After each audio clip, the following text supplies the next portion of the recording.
नमस्कार, पुन्हा एकदा सगळ्यांचे स्वागत आहे. आणि आज आपण काय बनवणार आहोत चला तर बघू. हे मी चिकन आणलेलं आहे आणि हे गावरान चिकन आहे स्पेशली, त्यामुळे मी ही रेसिपी मुद्दाम टाकलेली आहे.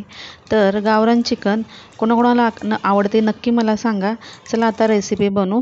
तर हे घेतलेलं आहे मी कांदा, 2-4 कांदे घेतलेले आहे, एक टोमॅटो घेतलेला आहे आणि त्याच्यासोबत घेतलेलं आहे लसूण आणि आलं लसूण बारीक वेगळं ठेचून घ्यायचं आणि ह्याची पेस्ट करून घ्यायची. कढईमध्ये मी हे जरा वेगळ्या पद्धतीने बनवत आहे. तर तूप टाकून घेतले आणि त्याच्यामध्ये हे जे आहे आलं लसणाचं वाटण टाकून घेतलं. हा आमच्या घरचा मसाला आहे, तेवढाच मसाला मी आज टाकणार आहे, जास्त मसाले टाकणार नाही, अजिबात तिखट बनवणार नाही, कारण आलं लसणामुळं ऑलरेडी हे तिखट होणार आहे. तर आता हे टाकून घ्यायचं, तेलामध्येच मिक्स करायचं जेणेकरून छान तरी येते.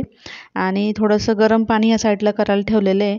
कधी पण चिकन मटनला गरमच पाणी टाकायचं. तर हे असं केल्यामुळे ना आपल्याला छान भाजीला तर्री येते.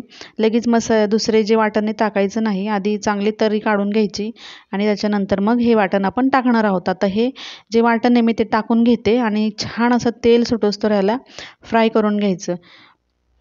तर आता हे मस्तपैकी मी फ्राय करून घेते आणि ह्याच्या जे उकड काढलेली आहे मी चिकनची, तर ती टाकून घेतली ह्याच्यामध्ये आणि पाणी टाकलं नाही, ते बाजूलाच ठेवले. जे गरम केलेलं पाणी आहे ना ते मी ह्याच्यामध्ये टाकून घेतलं आणि तुम्हाला जेवढी क्वांटिटी करायची आहे तेवढी तुम्ही करू शकता. हे बघा, हे आणि पाणी मी बाजूला काढून घेतलं जेणेकरून ते पण आपल्याला जेवताना वाढता येतं समोरच्या व्यक्तीला.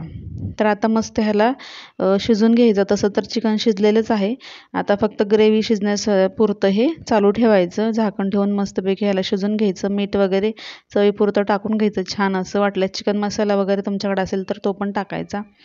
तर हे असं छान मस्तपैकी आता उकळते आणि हे बघा, हे आपलं छान असं जे गावरान चिकन आहे ते तयार झालेलं आहे. असंच छान छान इतर रेसिपी पण आहे, काल आळणीची रेसिपी टाकली, ती पण तुम्ही नक्की बघा.